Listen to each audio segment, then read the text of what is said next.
Para quem ainda não vi, graça e paz, boa noite. Espero que você tenha tido aí um bom início de semana, que a sua semana esteja sendo abençoada. Chegamos ao 12º capítulo do livro, o penúltimo capítulo do livro Avivamento do Odre Novo. E eu não sei você, mas nesses 100 dias que agora a gente está se findando, né, na próxima quarta vai ser o nosso penúltimo encontro. Nosso penúltimo encontro é a penúltima lição, a última lição, na verdade. Eu não sei quanto a você, mas nesses 100 dias Deus tem falado muito comigo. Porque assim, quem vem ao altar para pregar, Deus fala primeiro com ele, para ele poder compartilhar. E se às vezes você sente que Deus está falando com você, pode ter certeza que Deus falou com o pregador primeiro, né, com o preletor. E Deus tem falado comigo muito a respeito desse tema de confissão, arrependimento, cura das nossas vidas. Eu espero em Deus que Ele também tenha falado com você. O 12º capítulo, né, ele fala sobre lidando com a rejeição. E é esse tema que a gente vai falar. Pega a sua Bíblia, por gentileza, abra em Gênesis capítulo 1, Gênesis 41, versículo 51. Obrigado. Gênesis capítulo 41, versículo 51. Todos acharam? Diz assim: José, ao primogênito, chamou de Manassés, porque ele disse: Deus me fez esquecer de todos os meus trabalhos e de toda a casa de meu pai. A versão que está aqui no telão ao primeiro Deus deu o nome de Manassés, dizendo: Deus me fez esquecer de todo o meu sofrimento e de toda a casa do meu pai. Versículo 52. Ao segundo filho chamou Efraim, dizendo: Deus me fez prosperar na terra onde tenho sofrido. Feche os olhos, por gentileza. Pai, eu quero dar graças ao Senhor pelo privilégio que o Senhor nos dá nessa noite de estarmos aqui reunidos mais uma vez para poder ouvir a sua palavra e receber o seu recado. Como eu sempre tenho te pedido, Deus, eu te peço que o Senhor tenha misericórdia da minha vida mais uma vez. Que eu não venha macular a palavra que o Senhor colocou no meu coração, nem a palavra que o Senhor tem no coração para compartilhar conosco nesta noite. Deus, me usa como um canal de bênção para os meus irmãos, que eu possa, Senhor, a Deus, transmitir a boa, perfeita e agradável palavra do Senhor, que ela possa nesta noite cair como uma semente numa terra boa que é o nosso coração, e que ela possa vir a dar frutos para a eternidade. Tudo aquilo que nós deixamos para fora da igreja, eu coloco nas tuas mãos. Os nossos bens, patrimônios, familiares, que os anjos do Senhor possam estar agora acampados ao redor de cada um deles. Porque nesse momento, ó Deus, nós queremos dedicar o nosso pensamento ao Senhor. Nos livre de devagar a mente, nos livre de ficar pensando agora, Senhor, ó Deus, e vivendo momentos na nossa mente, criando histórias mentais, mas que esse momento, o nosso corpo e a nossa mente possam estar no mesmo lugar. Que o Senhor fale conosco, nós queremos ouvir e receber a sua voz. Em o nome de Jesus, amém. Veja bem, nós acabamos de ler um texto, onde diz que José teve 2 filhos, e deu o nome desses 2 filhos, Manassés e Efraim. Manassés: Deus me fez esquecer o meu passado de sofrimento. E Efraim: Deus tem me prosperado no lugar aonde eu tenho sofrido. Eu fiz umas anotações do capítulo 12, Eu já vou compartilhar com você as anotações que eu fiz. Talvez se você já leu há muito tempo, né, o capítulo 12, eu quero relembrar com você, mas antes disso eu quero contar uma história da Bíblia. Eu separei uma imagem, pedi o pessoal da mídia para poder colocar para mim. Ela vai ajudar eu a exemplificar o que eu quero dizer. Está dando para poder enxergar daí? Aqui está Jacó. E essa aqui é a família de Jacó. Você já ouviu alguma vez falar que José, ele era um sonhador? Esse José que a gente acabou de ler aqui, que José era um sonhador, que José foi vendido pelos irmãos como escravo, que José ficou no calabouço, e que José sofreu muito, mas que depois Deus reestabeleceu ele. Vou contar a história de José, a começar de Jacó. Isaac foi pai de Jacó. Quando teve Jacó, ele teve um irmão gêmeos. Então Jacó e Esaú, os dois nasceram juntos, eram gêmeos. Só que Esaú nasceu primeiro que Jacó. E como tradição, a primogenitura dava ao filho mais velho o direito de receber uma herança maior do pai. Hoje nós temos a Bíblia, e a Bíblia a gente aprende a história, mas naquela época não tinha Bíblia para poder ensinar para eles. Então, a história era passada de pai para filho. Abraão disse para Isaac: Isaac, eu recebi uma palavra do Senhor que através da nossa família nós seremos uma grande nação. E Abraão morre, Isaac continua com os filhos, e aí Isaac ensina para os filhos, para Esaú e para Jacó. Deus fez uma promessa para a nossa família, e através da nossa família nós vamos ser uma grande nação. E a bênção da primogenitura estava sobre Esaú. Mas Jacó queria e ansiava por essa bênção. E num certo momento de fragilidade de Esaú, cansado, com fome, Jacó faz uma proposta: eu te alimento se você trocar comigo de lugar, se você me der a bênção da primogenitura. Esaú concordou, o que nos leva a pensar que às vezes nos leva a repensar se às vezes nós não estamos trocando aquilo que é eterno, aquilo que é promessa de Deus, por uma saciedade temporária. Uma pessoa que come um prato de comida vai voltar a ter fome daqui a algumas horas. Da mesma forma, quando Jesus estava lá no poço de Jacó, diante daquela samaritana, e ele disse: olha, se você beber dessa água, vai voltar a ter sede, mas a água que eu dou, ela sacia a sede para sempre, e faz de dentro daquele que bebe fluir rios de água viva. Esaú então troca a bênção por uma necessidade, para um saciamento temporário. Jacó então, depois que fez o acordo com Esaú, vai até o pai dele, se transveste do irmão dele, que o irmão dele era peludo, ele põe pelos nele, vai com o cheiro do irmão dele. O pai já estava cego, com a visão turva, e abençoa Jacó como o primogênito, e libera para ele a bênção da primogenitura. Quando Esaú descobre que Jacó enganou o pai, ele fica furioso, e ele procura então matar Jacó. O que Jacó faz? Foge, vai para a casa do tio dele. A Bíblia não diz isso, mas se você fizer uma conta de quando Jacó entrou no Egito, ele tinha 130 anos. Qual que era a idade de José, que estava no Egito?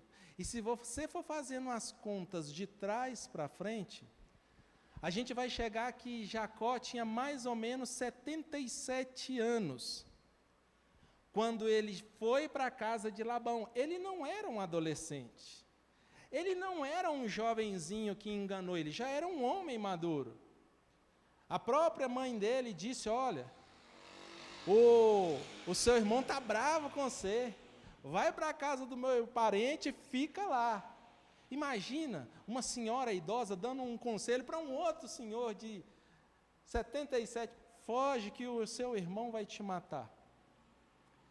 Jacó então chega na casa de Labão, e ele começa a trabalhar, e Labão fala com ele: olha, se você trabalhar para mim, ele se engraça, né, com 77 anos, se engraça com a filha de Labão, e ele propõe um casamento, e aí Labão fala: ok, eu deixo você casar com ela, com Raquel, foi quem ele se engraçou, eu deixo você casar com Raquel, mas você tem que trabalhar para mim, durante 7 anos, e durante 7 anos Jacó trabalhou para Labão. Quando chega no dia dele receber a conquista, Labão dá outra filha dele para casar, chamada Lia, e ele fica furioso, e eles fazem então um acordo. Labão fala para ele: ó, eu te dou a Raquel também. Naquela época não era como os costumes de hoje. Lá naquela época se era comum a poligamia, ou seja, mais de uma mulher. E era comum também, quando a mulher era estéril, não conseguia dar filhos, que pegasse a empregada dela e oferecesse. O pastor Ivaí falou disso aqui há uns 15 dias, né, da Sara, oferecendo a serva dela para Abraão, para que pudesse ter filho, porque ela era estéril. Naquela época isso era permitido. Pois bem, Jacó se casa com Lia, e aí ele pede: não, mas eu quero a Raquel. Aí Labão fala: então trabalha para mim mais 7 anos. Se você trabalhar mais 7 anos, eu te dou a Raquel. Jacó então concorda com aquilo. Passado uma semana depois que ele casou, ele recebe então Raquel como esposa. Então agora ele passa a ter 2 esposas. Essa daqui veio por imposição do pai, e essa aqui veio porque ele amava. Só que Raquel, ela era estéril, ela não podia ter filhos. Então Lia começou a dar filhos a Jacó. O primeiro filho foi Rúben, o segundo foi Simeão, o terceiro foi Levi, o quarto foi Judá. Vendo Raquel que ela não podia dar filhos, oferece então a concubina, a escrava dela, chamada Bila, que era concubina que era escrava de Raquel, oferece ela para Jacó. Bila então dá Dan e Naftali para Jacó como filho. Nesse tempo aqui, Lia encerra e não consegue mais ter filho. E com medo de o marido não agradar, porque ela não dava filho, e naquela época era uma vergonha não ter filhos, né, não conseguir gerar um filho, Lia então oferece também a escrava dela para poder entregar a Jacó.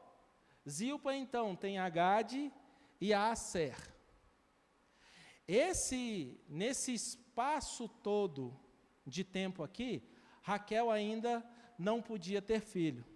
Porém, e nessa história aí, Jacó já estava beirando lá uns 90 anos de idade.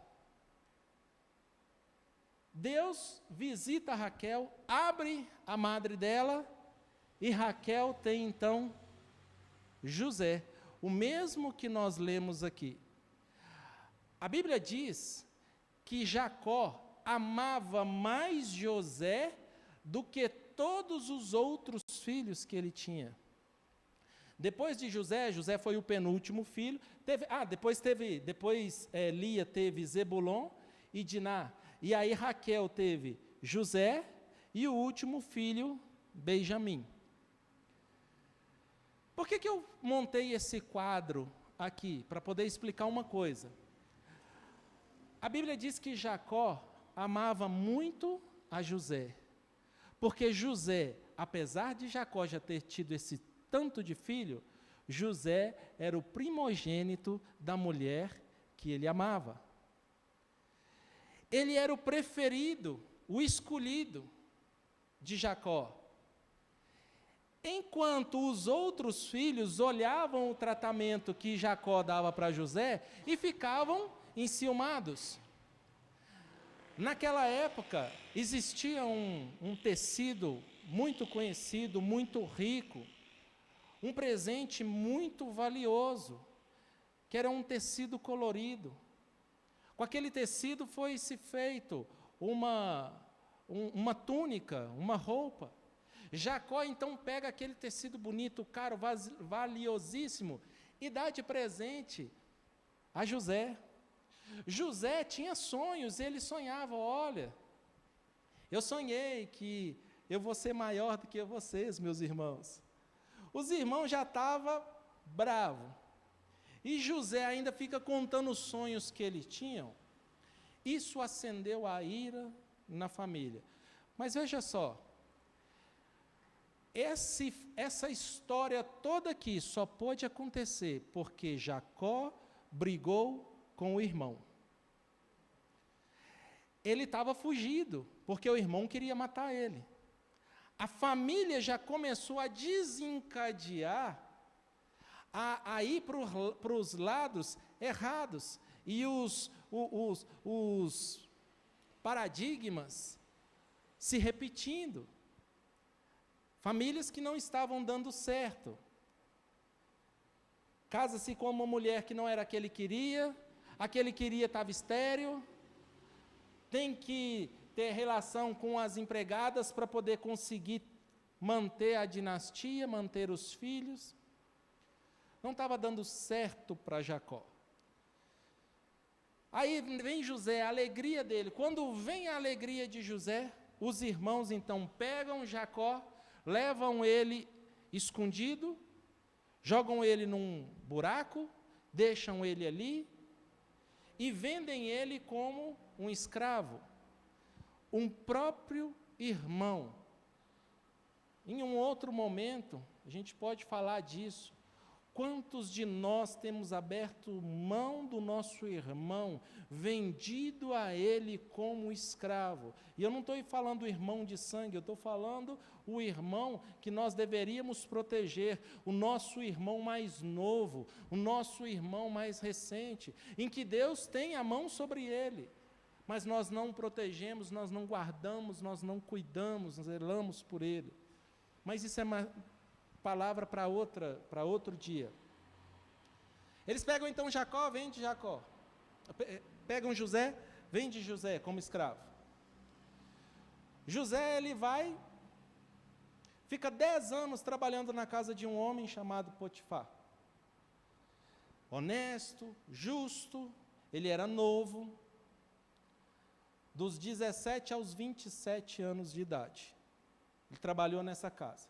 De repente, a mulher dele, de Potifar, olha assim, graça para José e fala, e aí, José, vamos namorar? E faz uma proposta indecente para ele. Existem pecados que nós não devemos resistir.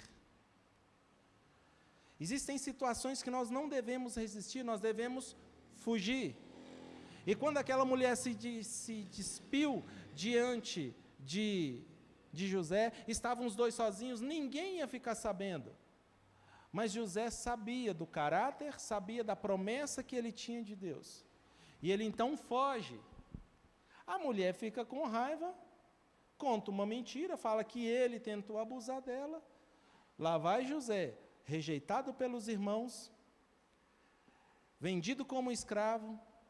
Lá vai José agora ser preso. Vai para um calabouço e fica lá 3 anos esquecido. 3 anos que ninguém sabia mais dele. Ao todo, isso dá 13 anos, desde os sonhos de José até o dia em que Deus restaura a vida de José. Faraó tinha um sonho, não sabia a interpretação. José consegue interpretar esse sonho. Faraó fica satisfeito e diz para ele o seguinte: eu vou te dar um anel, vou colocar no seu dedo. Abaixo de mim, só você. Acima de você, só eu. Ou seja, você agora passa a ser como um primeiro-ministro do Egito. O que você falar, está falado. O que você desfalar, está desfalado. Deus então restaura a sorte de José. José poderia ter todos os motivos, ou poderia alegar, que tem todos os motivos para falar que Deus abandonou ele, que Deus não amava ele. Ele perdeu família, ele perdeu a dignidade, ele perdeu a liberdade, ele perdeu tudo. Não tinha nada, nada do que ele tinha era dele. Ele, como escravo, não tinha direito a nada. Mas Deus transformou a história de José. Quando Deus restaura a sorte de José, naquele momento o Egito tinha muita fartura e a região adjacentes estava com seca.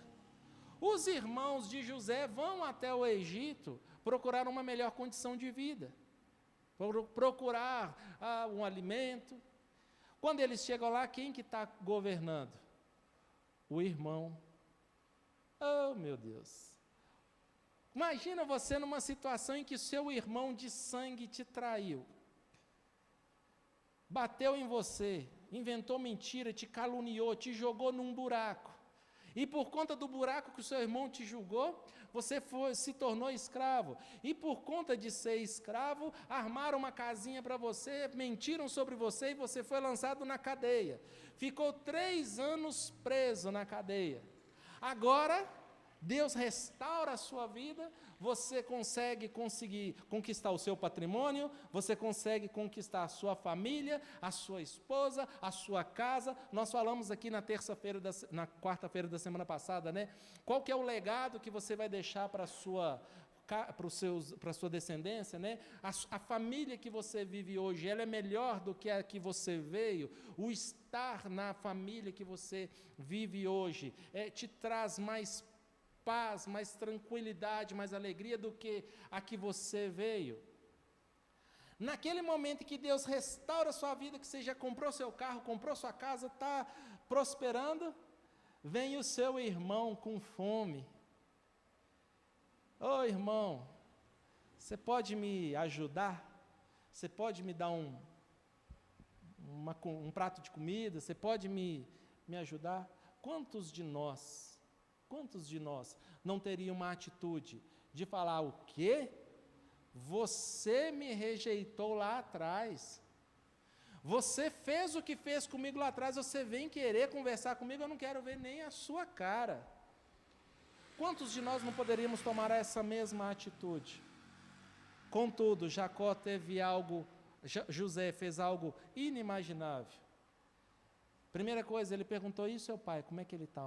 Meu pai está bem, então traz ele lá que eu quero ver ele. Vocês vão voltar aqui. Jacó vê o irmão dele, o mais novo. José vê o irmão dele, o mais novo. A família toda então volta para o Egito. Eles se encontram. José então se revela: olha, eu sou o José. Eu perdoo vocês. Você já ouviu uma palavra assim: olha, eu perdoo fulano, mas eu quero ele lá e eu aqui? Se você olhar pela luz da palavra, quando Jesus disse, olha, na oração do Pai Nosso, Pai, perdoa os meus pecados, assim como eu tenho perdoado a quem me tem ofendido. Quem te ofende, quando você perdoa, você fala: eu te perdoo, mas eu estou aqui, eu quero ser lá. E se Deus tratasse a gente assim, quando nós cometêssemos o pecado? Jesus disse na oração do Pai Nosso: Pai, perdoa os meus pecados, igualzinho eu tenho perdoado quem me tem ofendido. Se o meu conceito, o meu critério de perdão, eu perdoo, mas vou me distanciar, saiba que aquilo que nós fizermos aos homens, Deus também fará conosco. O nosso relacionamento com Deus se baseia muito no relacionamento que nós temos um com os outros. É por isso que nós precisamos ser curados, porque se a gente tem dificuldade de conversar com o nosso pai, conversar com a nossa mãe, conversar com a nossa esposa, conversar com os nossos filhos, se existe trauma, se existem bloqueios, isso também impede que a gente converse com o nosso Deus, impede que a gente chegue até o nosso Deus. E se nós estivéssemos na situação de José, se fossem os nossos irmãos, a gente poderia falar, olha, eu te perdoo, mas eu não quero mais saber de você. E se Deus falasse isso com a gente vem para a igreja, talvez a gente passou um dia atribulado, a gente falhou, a gente pecou, a gente caiu, e a gente vem com o coração quebrantado pedindo, não, eu preciso que Deus me perdoa. Aí a gente entra aqui na igreja, Deus, me perdoa porque eu pequei, eu me arrependo do que eu fiz, eu quero voltar a viver de novo com o Senhor. Aí Deus vai e te fala, eu te perdoo, mas eu quero ser lá. Não quero ser mais aqui. Está entendendo como que era o coração de José? Pode parecer fácil, a gente lê a história, é muito fácil, mas quando a gente começa a aplicar essa história na nossa vida e no nosso dia a dia, ela começa a ser difícil. Cada um de nós aqui, todos nós, do mais novo ao mais velho, todos nós aqui, nós temos a necessidade de ser aceito. Isso é uma necessidade, todos nós necessitamos ser aceitos. Isso está no livro, no capítulo 12. Nós temos uma necessidade intrínseca de ser aceito. É por isso que a gente vive em comunidade, é por isso que a gente vive em família. Ninguém é uma ilha, todos nós precisamos ser aceitos. E o pior golpe, a pior dor que uma pessoa pode sentir dentro de si, não é a dor de um atropelamento, não é a dor de uma queda, não é a dor de um soco. Se fosse assim, os lutadores não teriam esporte. Eles aguentam, nós aguentamos o tranco. Nós aguentaríamos, por exemplo, e olha que não é heresia o que eu vou falar, preste bem atenção, nós aguentaríamos, por exemplo, tomar 40 chibatadas, ser pregado no madeiro, como outros tantos foram também. Só com Jesus tinha um do lado e um do outro que também estava sendo pregado no madeiro. Dor física nós podemos suportar, porém, quando Jesus está com os cravos nas mãos, com a coroa de espinho, sangrando, saindo água de dentro de si, ele diz, Pai, perdoa eles, porque eles não sabem o que faz. Esses tempos atrás eu vi um vídeo, eu não sei se você já viu esse vídeo, de um assassino serial killer, e ele foi para o julgamento lá nos Estados Unidos, ele foi condenado à morte. E aí o juiz permitiu que todos os familiares, uma pessoa por cada família, daquele que ele tinha matado, um ente, pudesse ir até o tribunal e falar de frente para ele, praguejar ele, amaldiçoar ele, xingar ele. Eu não sei se você já viu esse vídeo. Depois procura, ele é muito emocionante. De repente chega um senhor lá, de idade já, barbudo, chorando. E ele diz, olha, você está tornando difícil a minha caminhada com Cristo, porque você está me forçando a cumprir uma palavra que diz que eu tenho que perdoar. E ele, enquanto isso, vieram outros, e eu te amaldiçoo, você vai para o inferno, e é bem feito para você e tal. E ele permaneceu estático, o culpado. Algumas vezes ele até zombava de quem estava acusando ele. Mas quando esse homem começou a falar, aquele serial killer começou a chorar. Porque pode ser que ele não esperava de forma alguma uma atitude de amor, de zelo. Ele matou a filha do moço, e o moço está falando, eu te perdoo. Você está tornando a minha vida difícil, porque é difícil, é o que eu estou falando. Às vezes, a gente sofre uma injúria e a gente quer revidar. Eu não sei se você assistiu aí, essa semana aconteceu numa BR aí, um cara, acho que de um Unim, com um caminhão, os dois ferrando na briga, um no outro, na estrada. O caminhão fechou, o Unim saiu batendo no outro carro, o caminhão perdeu o eixo traseiro. Foi uma tragédia. Por quê? Porque não conseguiu liberar, não conseguiu perdoar. Eu tenho meu orgulho, a gente já falou disso aqui atrás, né? Eu tenho meu eu sou macho, eu não posso ficar para trás. Não posso deixar ninguém me fazer de trouxa. Eu também acho que você já ouviu uma frase assim: eu sou crente, mas eu não sou besta. Quanta gente já falou isso? Eu sou crente, mas eu não sou bobo, não. Sabe? Eu ia contar uma história, mas deixa para lá. José,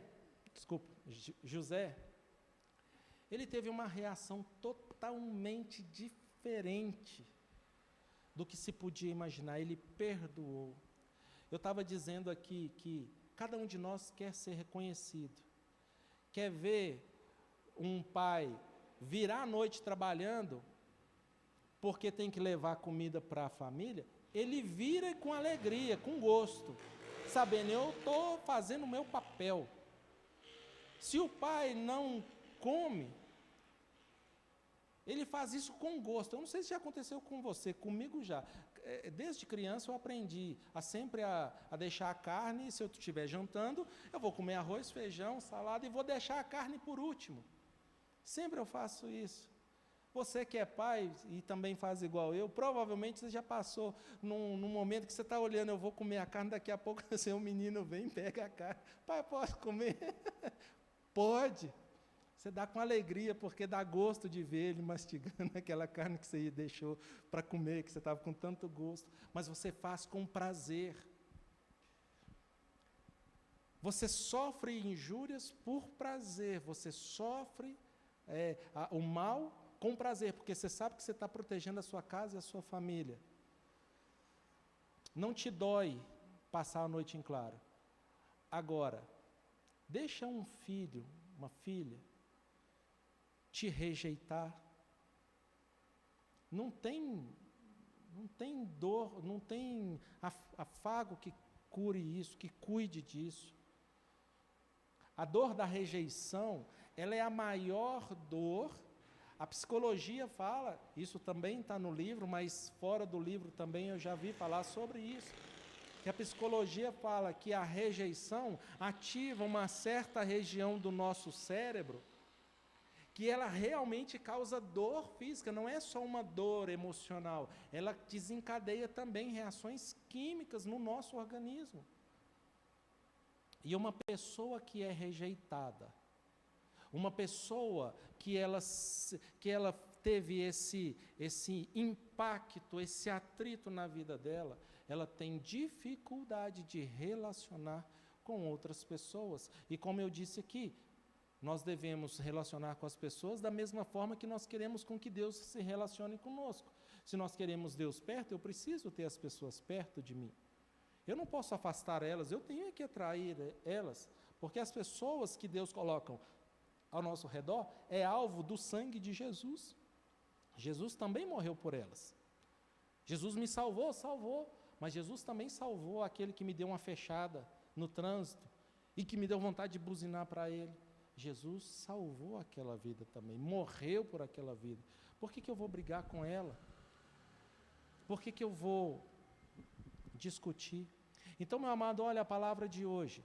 Ela fala sobre isso, sobre a nossa reação diante da rejeição. Nós queremos ser valorizados, mas quando alguém nos ignora, dói mais do que tomar um soco, dói mais do que cair de uma laje. E se formos rejeitados, qual é a nossa atitude? É o que nós temos aprendido aqui nesses últimos dias. É o que nós temos vivido aqui nesses últimos dias, aprendendo a com Cristo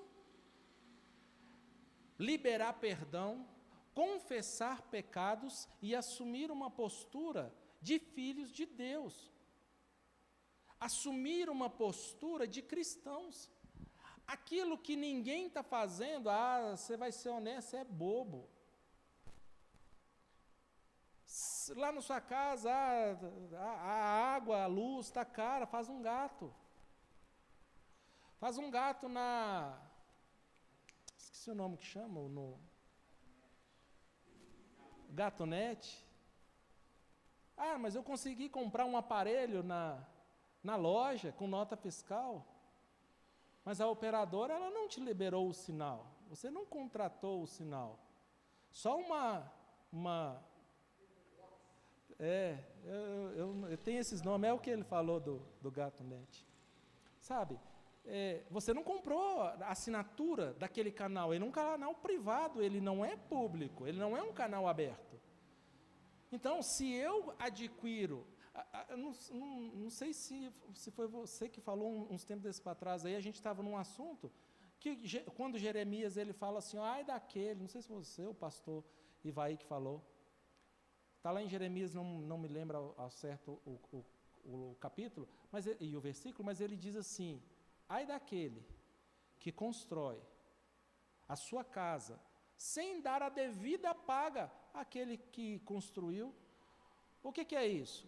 Eu devo pagar o meu imposto, porque quando às vezes eu tento dar o meu jeitinho, o jeitinho brasileiro, não, para que você vai pagar? Para que você vai... Faz um gato, vai ser mais barato. Faz um trambique, faz um acordo. Faz um por fora, emite meia nota. Não emite a nota inteira não, que aí você vai pagar menos imposto, o governo já pega muito imposto. Meu amado, eu ainda acredito que se eu tiver de pagar um imposto, que seja lá de 27,5% do imposto de renda, 14% de INSS, se eu for fiel, Deus vai colocar na minha mão o suficiente para eu pagar e ainda ter para mim. Quando Jesus estava entrando na cidade, vieram cobrar dele. E vocês não pagam imposto, não? Pago, peraí, vai lá, pesca um peixe. Pegaram um peixe, abriram a boca do peixe. Está aqui, olha, é dinheiro que você precisa? Meu pai tem. Às vezes a gente tenta atravessar, as coisas, ajudar Deus e a gente só acaba atrapalhando.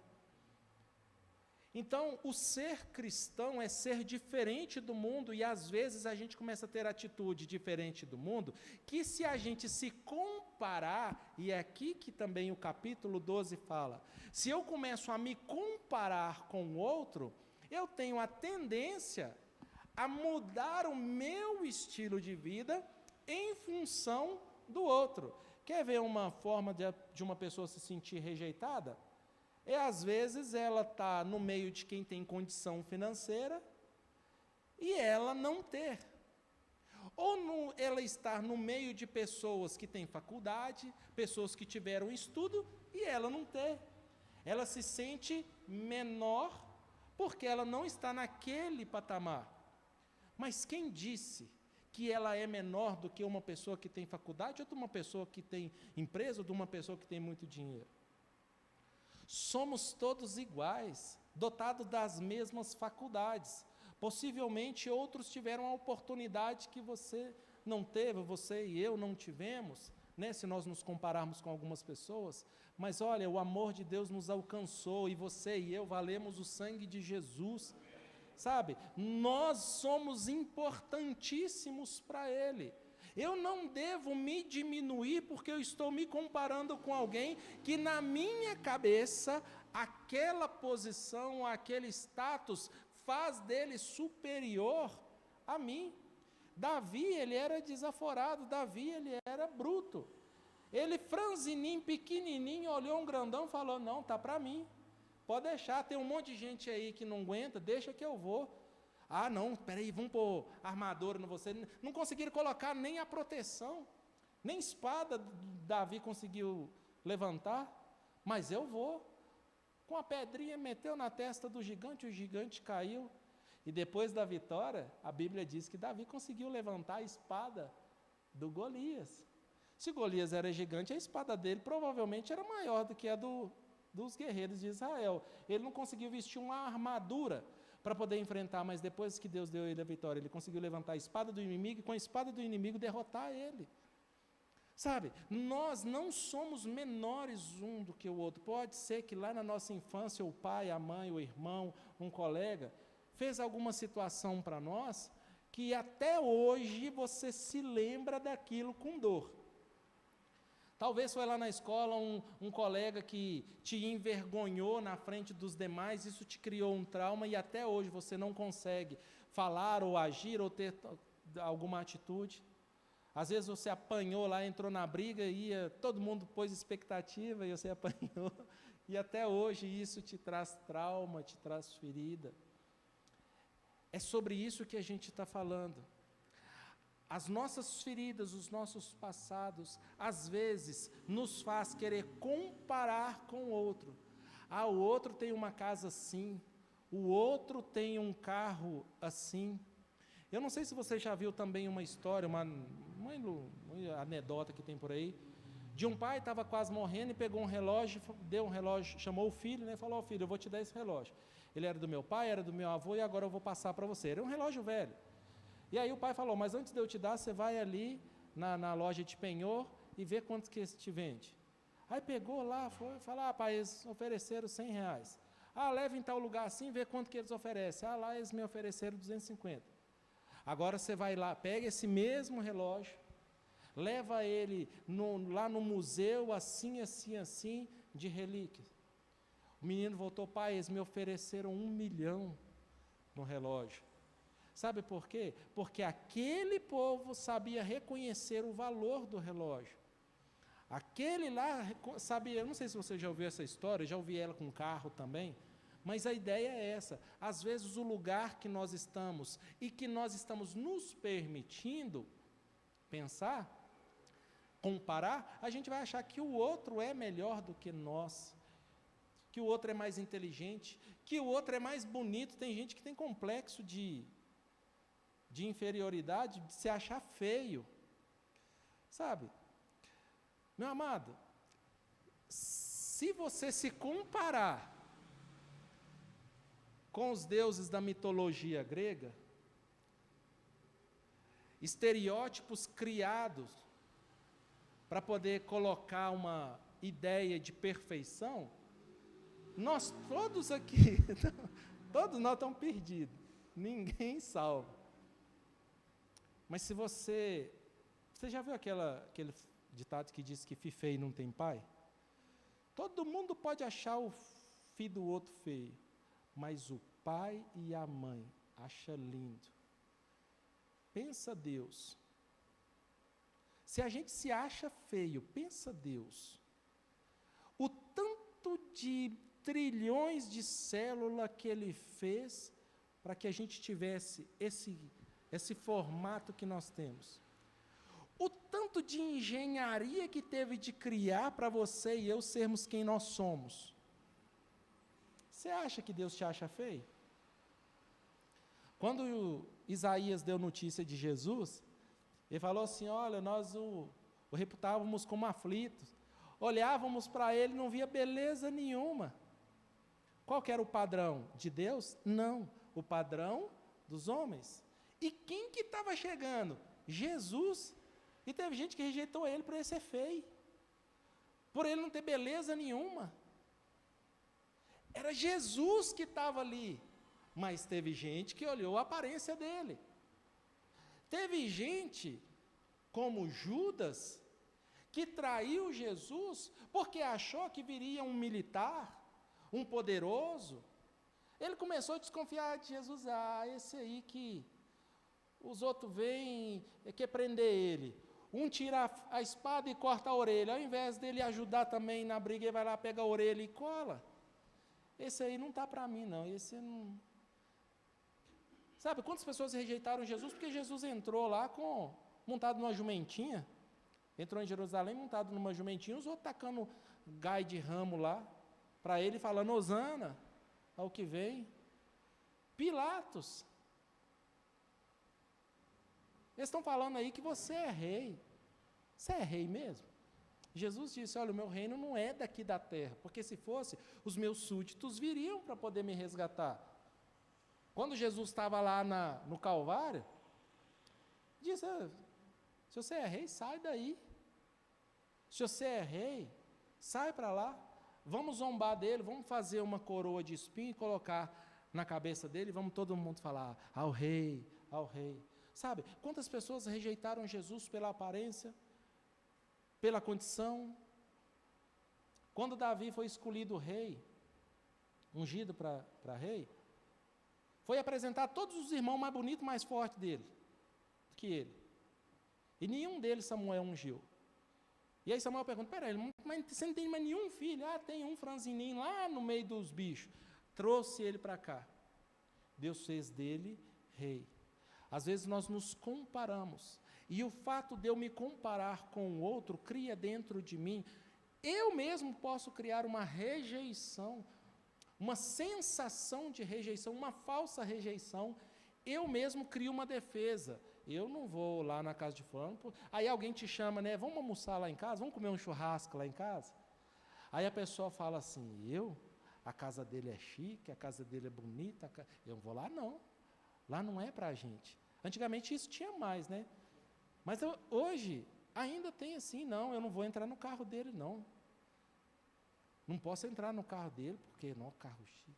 Sabe, meu amado? E nós mesmos começamos a nos separar por conta de rejeição. Para encerrar, eu quero ler umas anotações que eu fiz aqui, do capítulo 12. Basicamente, eu copiei o que estava escrito, tá? Quando não há aceitação, há rejeição, que é a distorção da personalidade humana. Quando alguém não se aceita, quando ela se sente diferente, tem gente que se sente mais desprovido de inteligência do que o outro. Tem gente que se sente assim. Tem gente que acha, não, isso aí é só fulano que pode resolver. Tipo, dá um desafio, um trabalho, não, eu não posso, chama fulano. E foge, porque a pessoa se sente como não tem competência. É lógico que a habilidade se adquire. Mas vontade, querer, aprender, isso é de cada um de nós. O status, a personalidade extrovertida, a condição financeira, a beleza física, tudo isso pode ser pontos de comparação. A casa do outro com a minha, o carro do outro com o meu, a roupa do outro com a minha. Uns se sentem inferiores por conta da condição financeira que tem em relação a outra pessoa, outros se sentem inferiores intelectualmente por conta do seu baixo nível escolar. Outros se sentem inferiores por questões estéticas, como alto, baixo, magro, enfim. As pessoas buscam o sucesso com um objetivo, esse tipo de gente busca o sucesso com o objetivo de ser aceito. Eu tenho que fazer para a pessoa gostar de mim. Você já viu, com você já aconteceu isso, você fazer, não, eu vou fazer isso, não, fulano é tão gente boa, ele me pediu alguma coisa, eu vou fazer, só para ele não ficar bravo comigo? E às vezes a gente não vai falando não para a gente, vai falando sim para os outros. Medo de não ser aceito. Considerando-se as exigências do mundo para serem aceitos, fica claro que valores impostos são sempre inatingíveis na sua totalidade. Com isso, o diabo sempre tem uma brecha para entrar de sola com a rejeição, transformando esses pontos fracos em terríveis complexos, onde a carência afetiva se instala e aprofunda.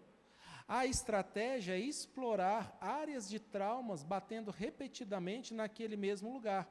Uma área debilitada passa a ser o principal alvo de ataque. Quando o pastor falou disso aqui no capítulo, ele deu o exemplo de um ringue de boxe, que quando os dois estão se engalfiando lá, um dá um soco e abre o supercílio da pessoa, no UFC. Quando o oponente vê que tem uma ferida aberta, ele vai focar ali. Ele vai bater onde é que dói. Eu não sei se você já viu uma luta, me fugiu agora o nome, mas que o cara só chutava a coxa do outro, ele venceu a luta do UFC só chutando a coxa do outro. Ele deu um chute, a pessoa sentiu, ele começou, e toda hora, ele não ia na mão, ia só no chute.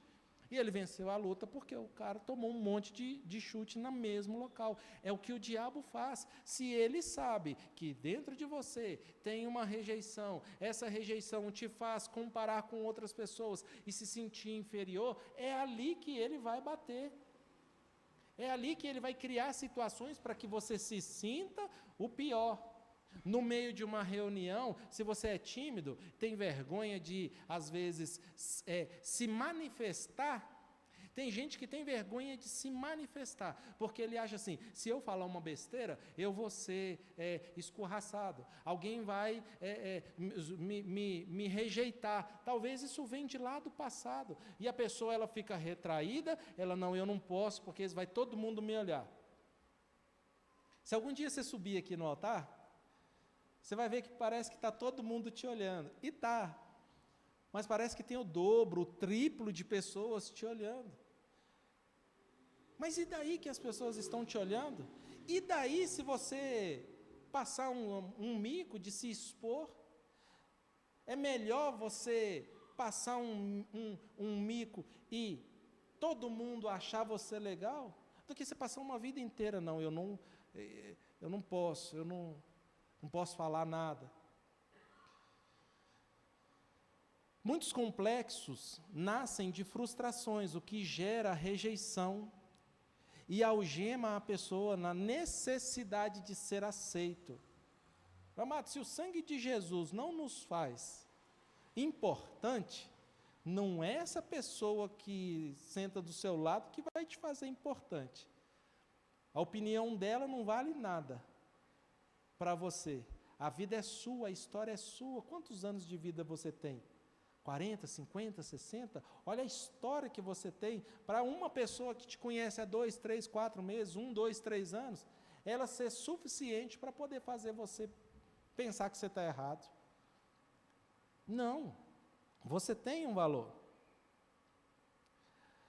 As pessoas vivem de aparência por conta da aceitação, e a carência afetiva define o grau de distorção da personalidade. Às vezes a pessoa poderia ser mais feliz, mais alegre, mas por conta dessa dor interna, a personalidade dela fica distorcida. Ao invés dela ser uma pessoa legal, ela passa a ser uma pessoa chata, que ninguém quer estar perto, porque ela mesma afasta as pessoas. Há quem fuja da realidade criando fantasias, fantasias mentais, ou se envolvendo em extremo em alguma ocupação da mente. E isso se tornam brechas para que Satanás entre e traga mais destruição. A dor emocional da rejeição é o nível mais alto de dor que leva à tentação de viver uma vida impiedosa e consequente. É aquele caso que a pessoa, por ela ter medo de se expressar, por ela ter medo de se comparar, ela não se compara, mas ela acaba punindo os outros. Eu não sou assim, eu não sou desse jeito. Aí o fulano está todo expansivo lá, eu não passo essa vergonha. Ainda joga a culpa no outro, por ele estar sendo ele. A rejeição pode ativar o mecanismo de defesa baseado na agressividade. Essa é uma das últimas coisas que está no capítulo. Como temos falhado em reagir às cargas da rejeição. O principal elemento da rejeição é a dor emocional, é o que eu falei aqui. Você aguenta um soco, você aguenta um tapa, mas a rejeição nos põe para baixo, se nós permitirmos, nos leva para baixo, porque eu começo a me comparar com o outro, e eu começo a achar que eu não posso, que eu sou inferior. Meu amado, não tem nada em que o outro seja superior a você. Você tem a sua história, eu tenho a minha história.